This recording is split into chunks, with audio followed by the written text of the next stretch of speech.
There are countless videos talking about what Season 5 will be like, from leaks to data mining to teasers, and all of these things that are great on paper and get people excited. But the problem is we're not being realistic with some of them, and we're missing elements and not including elements that could help give you an overall picture, which is where this video comes in. I've been watching a lot of this content, and I wanted to go into a video talking about 10 things that you might not expect coming in Apex Legends Season 5, based on a lot of the buffs and a lot of the changes and a lot of the introductions, such as maps and legends and weapons that people have been talking about. Now, this doesn't mean that those things won't happen, but it does mean that there's a difference into how they might happen, and this video is going to be breaking down what I think some expectations are and what might be a myth. Ultimately, this is a pretty interesting one, and I hope you guys leave your suggestions in comments down below, and also subscribe. That means so much for every creator like myself in the Apex Legends community, subscribing if you like content like this. All right, leave a like, and let's get into the video. Mirage, the first thing that you might not be expecting in Apex Legends Season 5. He's going to get some nice buffs and quality of life changes, in my opinion. But if you've been expecting Mirage to be the new top-tier legend because of these changes, think again. I think most people are expecting some really huge changes to this legend, and because it's taken so long, I can understand why. But the problem, it lies in a huge designer and developer issue, which I've dealt with in a game called Paladins, where a stealth character named Skye was absolutely the worst character to die to. And the reason is, stealth is pretty much uncounterable. Unless you can see someone in stealth, which is the point of stealth, you feel like you have no chance when they pop out of it and kill you to have counterplayed that.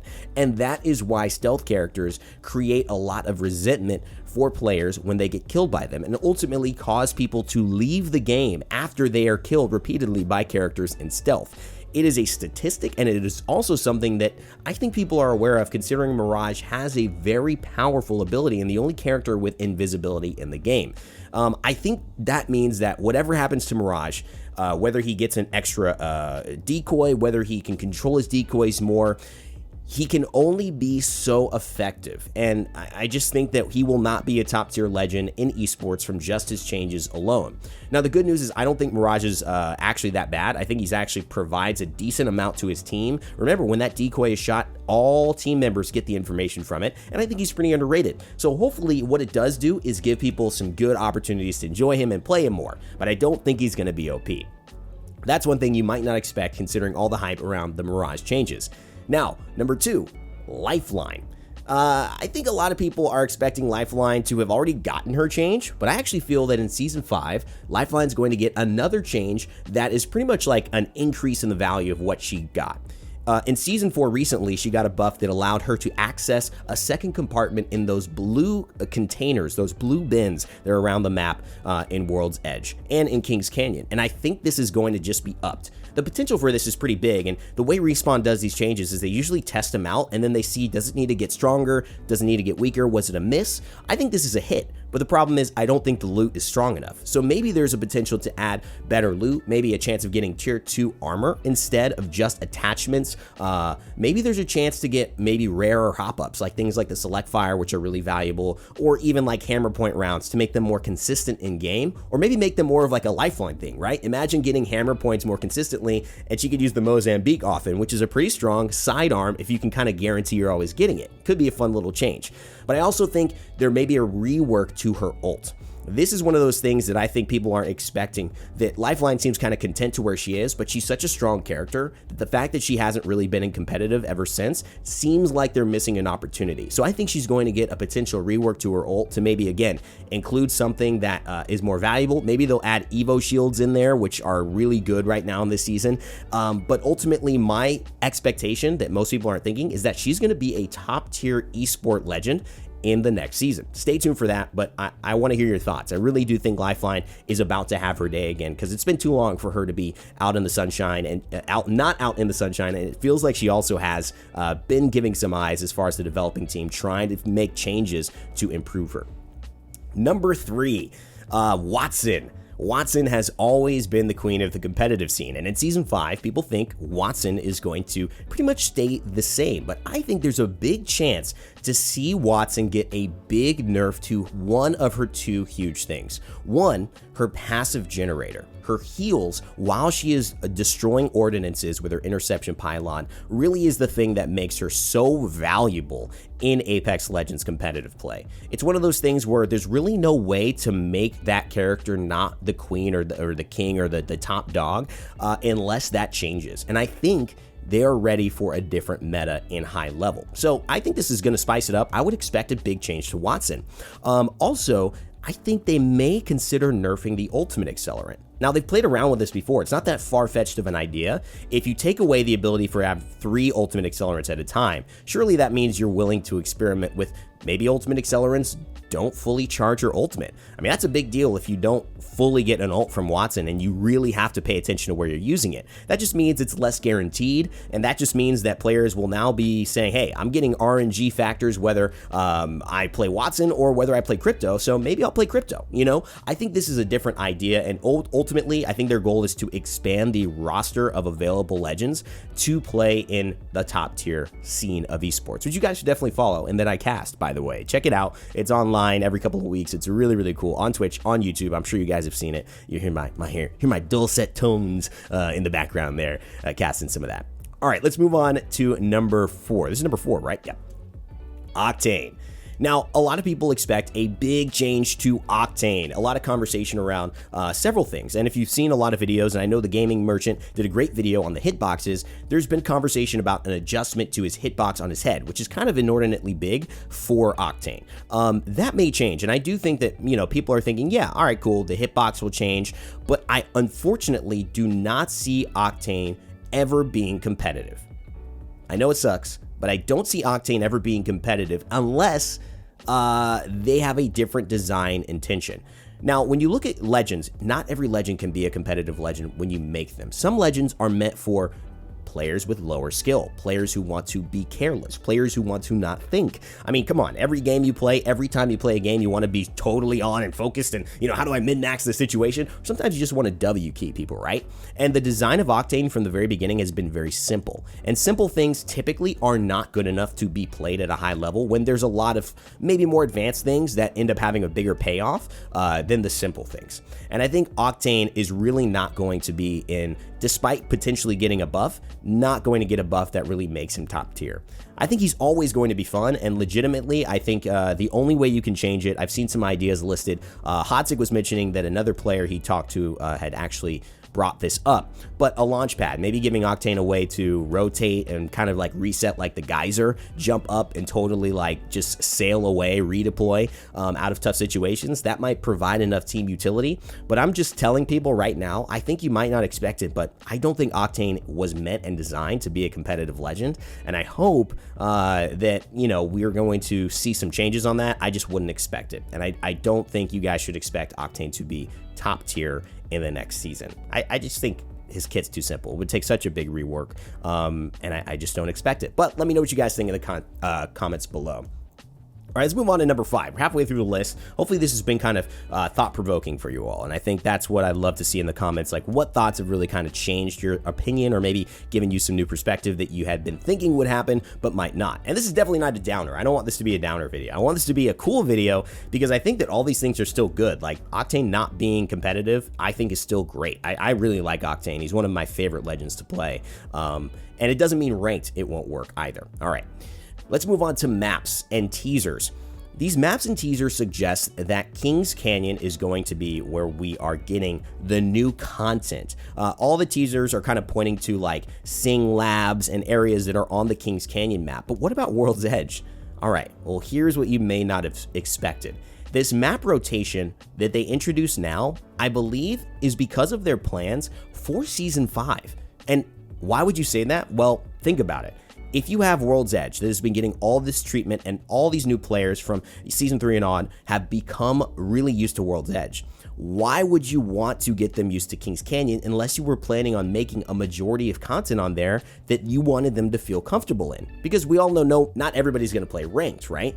So to me, it felt like since it was available in ranked, why not just leave it there for the old school hardcore players? And then I figured it out, at least in my opinion.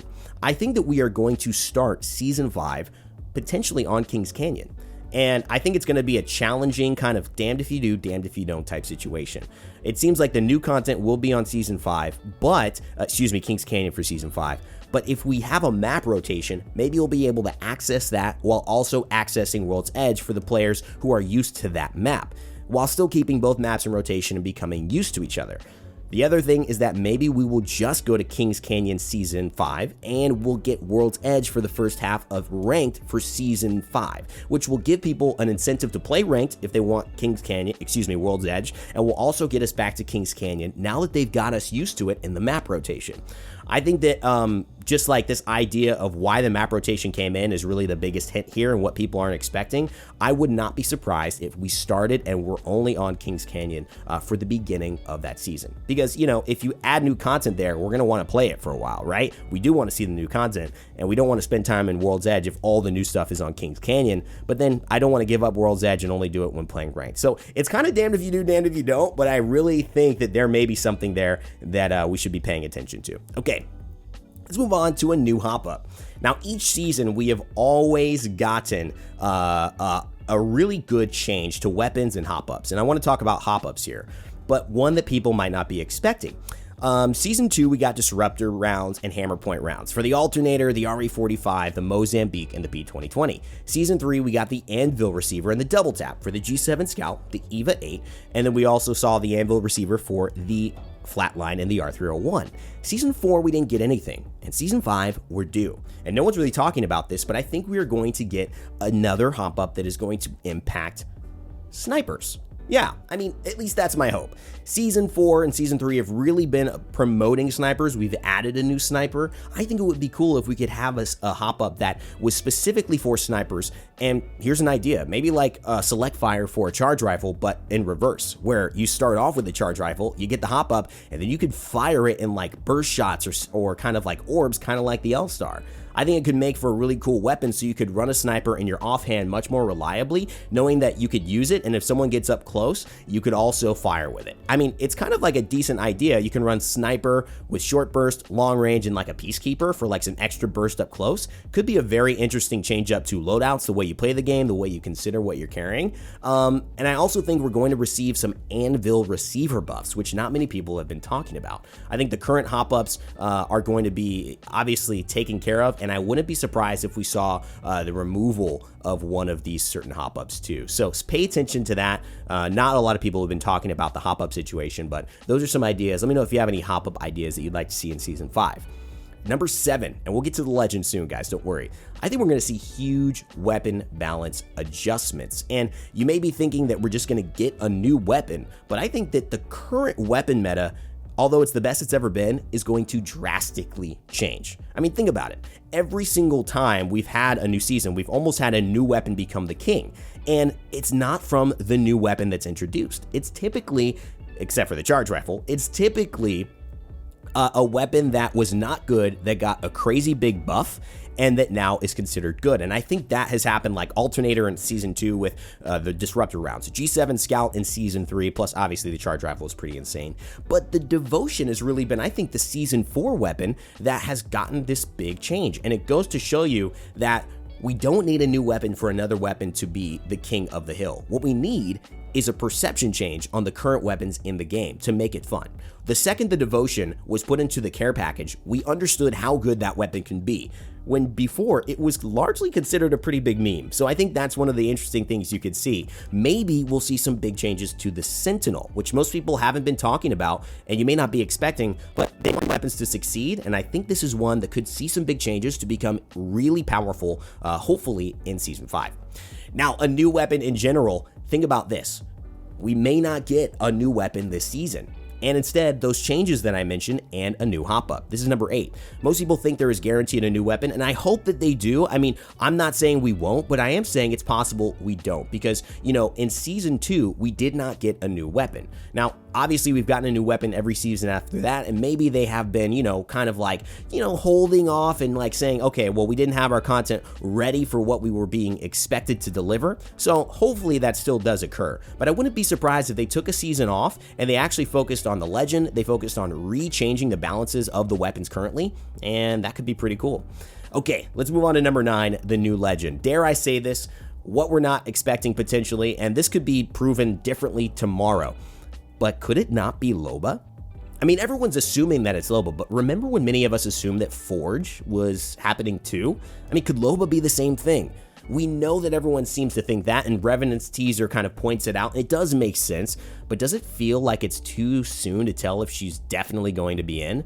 This is something I just kind of wanted to bring as a conversation piece and just get people thinking that leaks, they could be intentionally put in there. I know Respawn is not a fan of leaks. I know they don't like when people spoil their content. They take pride in releasing it the way they feel it should be. And I honestly, I really love that style. And so I don't know if LOBA is something that is eventually going to come out and not in Season 5 and it'll be a big twist, or if in Season 5 she really is here. So let me know in the comment section below on that one as well. I really do believe that LOBA is something that I would want to see in Season 5, but we got to raise the conversation, which no one seems to be doing. What if it's another Forge?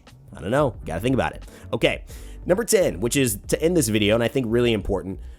What are we not talking about that I think could be one of the biggest surprises in Season 5? That could be the biggest uplift in the game and in people's perspectives of the game and player base boost. Crossplay and mobile.